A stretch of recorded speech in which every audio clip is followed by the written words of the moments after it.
সত্য কথাটা ভুলে যাই আমরা বারবার। গল্পটা শুনুন তবে। সেদিন স্টেশনে লোকে লোকারণ্য। একে জংশন স্টেশন, তার উপর 3-4খানা ট্রেন লেট। বাঙালি, বিহারি, পাঞ্জাবি, মারোয়ারি, পেশোয়ারি, ফিরিঙ্গি সব রকম লোক কিলবিল করছে। ওয়েটিং রুমে স্থান নেই। প্ল্যাটফর্মের উপরে উপচে পড়ছে যাত্রীর ভিড়। শিশুর চিৎকার, ফেরিওয়ালার চিৎকার, ইঞ্জিনের শব্দ, কুলিদের কলহ মিলে একটা হট্টগোল চলছে। আমি পুঁটুলিটি হাতে করে একধারে দাঁড়িয়ে আছি। সমস্ত মন বিরক্তিতে ভরে উঠেছে। মনে হচ্ছে ইংরেজরা চলে গিয়ে কি দুর্গতিই হয়েছে আমাদের। ইংরেজদের আমলে দেশশুদ্ধ চোর যেন মুখোশ পড়েছিল। তারা চলে যাওয়ার সঙ্গে সঙ্গে মুখোশ খসে পড়ে স্বরূপ বেরিয়ে পড়েছে সকলের। চাষি, মজুর, চাকুরে, ব্যবসাদার সবাই যেন পাল্লা দিয়ে জোর চুরি করছে। নেতারা পর্যন্ত নেতা হয়ে গেল। আমার চিন্তাটা অবশ্য ঠিক যে একরঙা ছিল তা নয়। আমি এর অপর দিকটাও ভেবে দেখবার চেষ্টা করছিলাম। স্বাধীনতা পাওয়ার ঠিক অব্যবহিত পরে অন্যান্য দেশের অবস্থা কি আমাদের চেয়ে ভালো ছিল? সাধারণ লোকে কি আমাদের চেয়ে সুখে থাকত? ফরাসি বিদ্রোহের ঠিক পরের অবস্থা তো সাংঘাতিক হয়েছিল। বলশেভিকরা যখন রাজ্য অধিকার করল, তখন সাধারণ লোকেদের অবস্থা যা হয়েছিল তা সহসা আমার চিন্তায় সম্পূর্ণ নতুন ধরনের রং লাগলো এক পোঁচ। জেনানা ওয়েটিং রুমে আমার স্ত্রীকে ঢুকিয়ে দিয়েছি। যা ভিড়, বেচারি বসতে পেয়েছে কিনা কে জানে। খোকাটাকে কোলে করে যদি দাঁড়িয়ে থাকতে হয়, কোলে করেই দাঁড়িয়ে থাকতে হবে। যা দামাল দুরন্ত। আমার এই চেনটাকে ছিন্ন ভিন্ন করে পর মুহূর্তে বেজে উঠল একটা ঘণ্টা।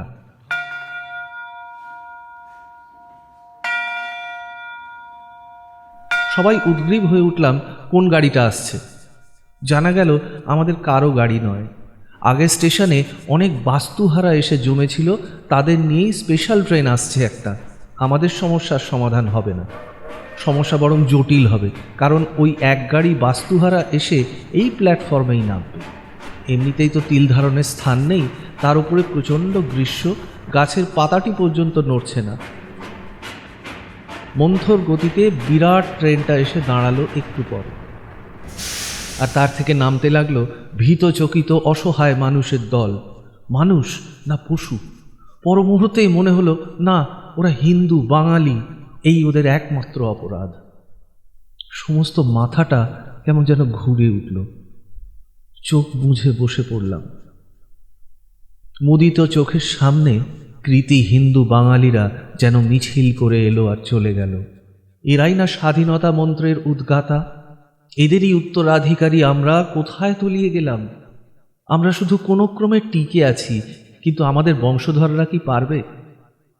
খোকার মুখটা সহসা মনে ভেসে উঠল আবার। এই প্রাদেশিকতা সংকীর্ণ ভারতের আত্মকেন্দ্রিক জনতায় আমার খোকন কি আত্মপ্রতিষ্ঠা করতে পারবে কোনোদিন? চোখ বুঝে কতক্ষণ বসেছিলাম জানি না। হঠাৎ চিৎকার চেঁচামেচিটা বেড়ে যাওয়াতে উঠে দাঁড়াতে হলো। দেখলাম জনতার মধ্যে কলহ শুরু হয়ে গেছে। কান পেতে শুনলাম কে একজন তারস্বরে বলছেন, আরে রেখে দিন মশাই, ওসব প্যাক্টের ভাঁওতায় ভোলবার ছেলে আমরা নই।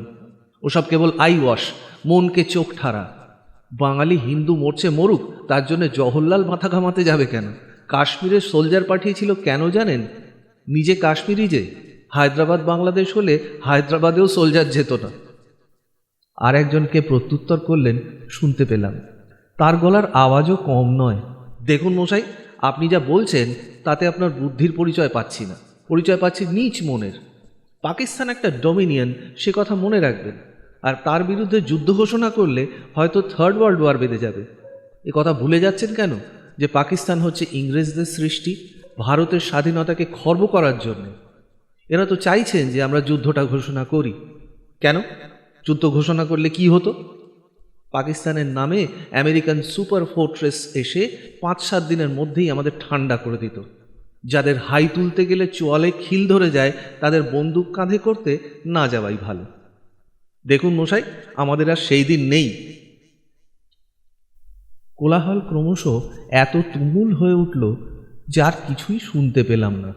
দুজন বাঙালি বোধহয় তর্কটা আরম্ভ করেছিলেন, কিন্তু শেষ পর্যন্ত তা অবাঙালিদের মধ্যেও ছড়িয়ে পড়ল। অনুভব করলাম প্রো জওহরলাল এবং অ্যান্টি জওহরলাল দুটো দল হয়েছে এবং বাংলা, হিন্দি, ইংরেজি ভাষায় পরস্পরকে গালাগালি দিচ্ছে। গালাগালি শেষে হাতাহাতিতে পরিণত হবার উপক্রম হলো। প্রায় 7 ফুট লম্বা, চাপ দাড়ি একজন পাঞ্জাবি সর্দার চক্ষু রক্তবর্ণ করে এমন আস্ফালন করতে লাগলেন, মনে হতে লাগলো বুঝি তিনি কাউকে মেরেই বসবেন বা। এমন সময় আমার কাছায় টান পড়ল। ফিরে দেখি আমার স্ত্রী আলুথালু বেশে দাঁড়িয়ে আছেন। খোকনকে কোল থেকে নামিয়ে দিয়েছিলুম, টুক করে হামা দিয়ে কখন সে বেরিয়ে গেছে। আমি পাশের একটি মেয়ের সঙ্গে গল্প করছিলাম, একেবারে টের পাইনি। সর্বনাশ! এই ভিড়ে ওইটুকু শিশু একেবারে পিষে যাবে যে। অসহায়ভাবে জনতার দিকে চেয়ে দেখলাম। তাদের উষ্মা বেড়েছে বই কমেছে বলে মনে হলো না। পাঞ্জাবি সর্দারের চোখ আরও রক্তবর্ণ হয়েছে। কোন দরজা দিয়ে বেরিয়েছে দেখতে পাওনি? পেলে তো ধরেই ফেলতাম।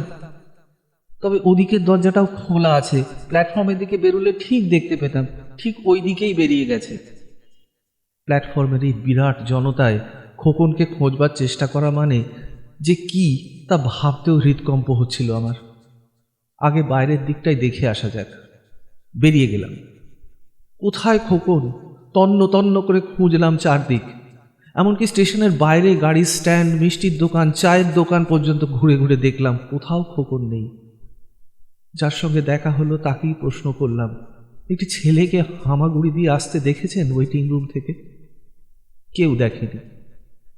একজন অযাচিত উপদেশ দিলেন, সাবধান মশাই, চারিদিকে ছেলে ধরা ঘুরে বেড়াচ্ছে, পুলিশে খবর দিন যদি না পান। প্ল্যাটফর্মে এসে ঢুকলাম আবার। এই ভিড়ে কি করে যে খুঁজব। প্ল্যাটফর্মে ঢুকেই কিন্তু একটা পরিবর্তন লক্ষ্য করলাম। গোলমাল থেমে গেছে।